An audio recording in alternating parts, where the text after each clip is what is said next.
interned with Aditya Birla Group in the summers. I am a fresher. I completed my BBA from Pune University just before joining IIM. I'd like to start by saying that case GDs aren't as complicated or demanding as chairman GDs, but they do have variations that make them unique and they need to be addressed and prepared for. I intend to walk you through the GD, the specific case of ABG case GD in particular, and share what I've been able to identify as nuances that are specific to GDs, especially conducted by GenMan firms. Having said that, the presentation will start with me sharing my own experience with the group discussion, how I dealt with that, my preparation strategy, what makes case GDs unique, what GenMan firms look for that is different than what your marketing or consulting people look for, and then also share some best practices for the GD. So I'd like to start with my own experience. So I received a notification that I was shortlisted for ABG late in the evening before GD day. I wasn't aware that it was going to be a case-based GD and I hadn't prepared specifically. After getting called to the GD room, we were given a 2-3 pager document which had like a case built up entirely, and we were informed that we had about 15 minutes to read, ponder and develop arguments and prepare ourselves for the GD.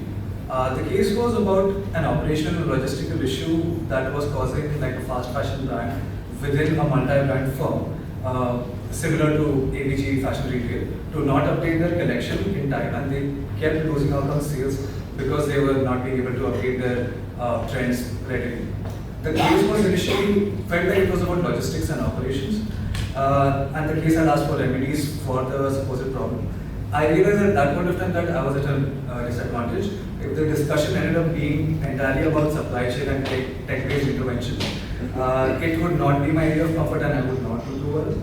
But at that point of time, I realized that I already had opinions about fast fashion, which was an important component to the entire case. That might be tangential to the discussion, but I could, individually add some relevance to it and bring it forward. So I decided to talk about the marketing and optics of it instead of talking about the operational logistics.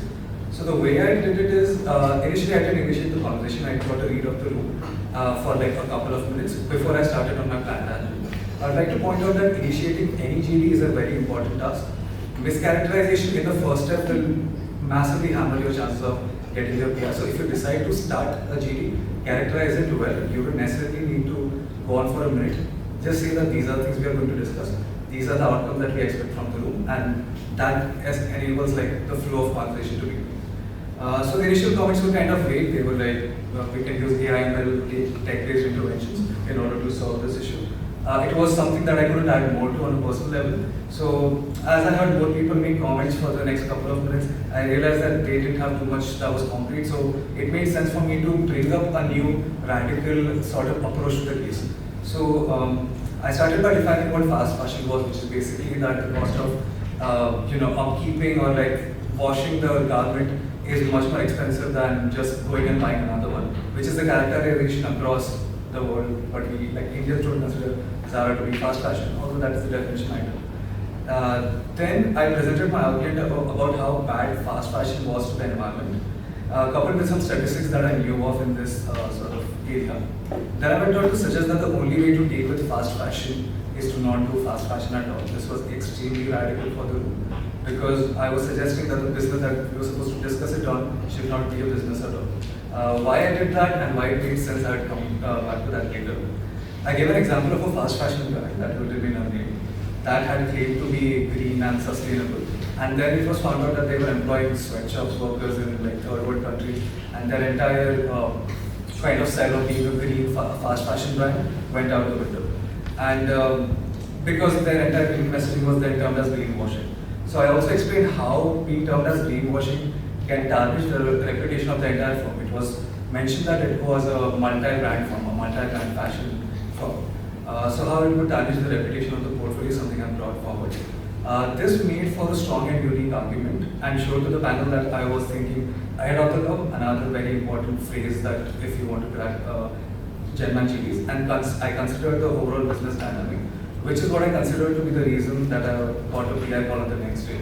You should also note that a lot of my statements during the GD formed the basis of the initial round of questioning in the PI itself. So that was my own experience. I left out a lot of nuances of like what I did in the 15 minutes, because that is something we can discuss on a personal level, and that also depends on person to person how they prepare for it. So I would recommend that you do mock GDs and come up with your own system. Next, I would like to start talking about how to prep for GD. So my first preference was for marketing. I prepared for marketing mostly, and case GDs again aren't extremely different from marketing GDs. They can possibly evolve into many parallel conversations, but they end up being about 2 to 3 broad themes at the end because of the group. So I'm going to try to explain how you can prepare for a particular discussion topic using this sample GD topic which is out there. Should firm XYZ consider introducing chicken chips in the Indian market? It's a food company, let's just say. So the first thing that we need to know about GD prep is we need to have some sort of general awareness. So in the context of the topic mentioned above, the general awareness comes through the part of chicken chips in the Indian market. So what is so unique about chicken chips as a product? So chicken chips are a massive part of the Indian snack market. A significant Indian demographic is vegetarian primarily for cultural reasons. And chicken chips might be preferred by maybe gym goers. There are many aspects that you could just get if you just think about chicken chips for a second. That is what I would call general awareness. It's not something you specifically need to prepare for. You've gone through your CAT, PIG, so I'm pretty sure you're well read enough. But at the same time, the preparation for this should be minimal. Following the news or simply scrolling social media, although I would recommend that, should be enough. Secondly, you need to know your basics of business areas, which also involves knowing your frameworks. They're often considered to be global, but they do aid you in being comprehensive, constructive, and concise with your inputs. So popular frameworks like SDP, all the P's and all the C's, voters, BCG, product lifecycle, and so on. These should help you look at a given problem statement from perspectives that might not naturally occur to you. For the given topic, you should understand how the introduction of a new, should XYZ consider introducing. So how introducing a new product line is different from extending a product line with a new product and other nuances in terms of positioning, distribution, appeal, brand image, etc. The third thing is know your company. As I interned with AMG, I realized that a lot of the people above a certain level of middle management were walking encyclopedias about the company. They knew exactly how the other businesses were doing, they knew about the new divisions that were coming in, they knew exactly what was going on. A big thing with general firms is synergy, and they want people who understand how different businesses work within their group and how they can possibly collaborate in the future. So another thing I would like to bring in here is after combining your general awareness and your basic concept being familiar for this particular topic, you might have reasoned that, let's say, chicken chips are a great idea for the Indian market. At this point of time, this is based in reality. It might be possible that the XYZ company was embroiled in some controversy because they sold vegetarian products for all their lives. They were embroiled in a controversy where they were accused that in their factory non-veg produce was being used to manufacture something. That might be so. If you consider that, then the idea of introducing chicken chips becomes horrible because you now know better about the company. At the same time, this is not make or break. If you're not aware of it, no one will penalize you for it. But if you do know about it, it makes for a very impressive comment for the company, and the company knows that you're genuinely interested in being part of the. The fourth is mock GDs. So mock GDs is something I would highly recommend. They include your cases, current affairs, abstract concepts, ad analysis. They're a useful tool for building confidence, testing your knowledge, and understanding group dynamics, which is something that is more important than the other part, I would argue. Although there are direct tangible benefits of participating in these, they are not an accurate reflection of the debate. People behave radically differently on the actual GD. But at the same time, take them seriously, even if the other participants or the moderator doesn't. So mock GDs are very important. Even if it's not PhD, even if it's a normal GD, the same principles follow. What I've just enumerated the four aspects of GD prep. That goes for any sort of GD. Now let's move to what makes case GDs different. So one thing people would assume is that because you're getting more information in a case, there will be more specificity that gets introduced. It is actually the opposite of what happens. They want to give you perspectives. They know that, let's say, for example, I was working for ABG, I didn't know supply chain. But they had given me enough leeway so that I could bring in an argument and still make sense without breaking the flow of the entire room. So, does that specificity does like it's not a one-liner. You can bring in multiple perspectives and they will be embellished. It does end up being about 2-3 major things. How early you bring in your argument is a factor of that topic being a theme that the room considers. Also, it's not bounded by a particular business area, like as I just said that my GD was supposed to be about operations and logistics. I spoke about something else and it still worked. Also, it allows for more room for discussion coming from distinct knowledge bases.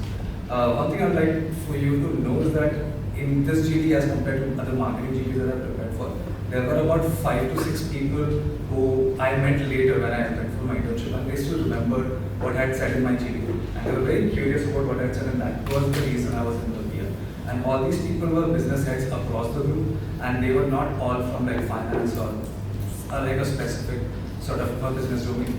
They came from everywhere, so they are more willing to accept more perspectives. Apparently, there's a discussion that follows after your discussion where they talk about the merits and demerits of every candidate. So what do Genman firms look for? So one thing that's unique about Genman is they're looking for leaders and co-workers. So they're just looking for co-workers for sure, but they're looking for leaders, not just employees. In the GD setting, it's very difficult to convey your leadership skills, but there are certain things that you can focus on, that is confidence, your communication skills that involves listening as well as speaking, and your temperament during the GD. GDs do get heated. There are a lot of firms, marketing firms especially, that like aggressive candidates, but that is not the case with Genman GDs. They want people who are very, very well, their temperament is absolutely cool. And again, well-explained perspectives are appreciated even if they go against the rule. That being said, now let's move on to the GD best practices. So, like as I just said, some people prefer aggressive sort of candidates, some people don't. Genman companies will prefer people who have like a good temperament. So, initiating the GD is a role that you could always take up. It scores you brownie points, but you have to be careful about taking up this role because again, this characterization might lead to a pointless discussion, and that might lead to no one in the room getting a PI call. If you notice that this has happened, you can go against it and say that we are going off topic and I'm going to try to bring back the topic back to relevance. If you decide to do this, you should ensure that you don't come off as impolite or rude, but someone who genuinely believes that the discussion needs to be fixed right there and then. State your points concisely, ideally between 30 to 40 seconds. Avoid sub-points. They are rated by your fellow batchmates as well as the people who want to listen to everyone. With brisk pacing and a minimal number of fillers, you can practice that in mock GDs. Unless the moderator asks you to expand on something, don't take up the room's time by just talking about something for 3 minutes straight. Be respectful of the time allotted and have a rough idea of how often you are going to enter the discussion, and ensure that whenever you have a new insight to add, it is distinct from what has been said, but is still tied up with the overall discussion of the room. You don't want to end up generating a parallel discussion and in the end the room has no resolution as such. So yeah, the total duration and the number of participants vary across GDs, and you can also take, there are multiple roles that you could take. So I have taken the role of a radical, which is not always there, it's not a fixed role. You can be an initiator, I'll tell you about what that entails. You can also be a moderator. So because you can demonstrate leadership skills when you're speaking in a case GD.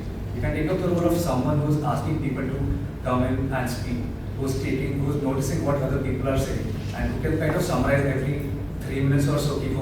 Like till now the discussion has been about this, now let's extend it to this direction. So the moderator role is also very important, and it comes off as extremely impressive to the Genman firm because they are at the end of the day looking for a leader. Yeah, so you might encounter novel ways and topics that firms use. It can be anything going for GDs. Same goes for case-based GDs. And therefore exposing yourself to a multitude of learning resources and testing yourself will help you decrease anxiety in the face of uncertainty. It took me a long time to write that, so I just had to say it to Peter. And that's about it. Thank you.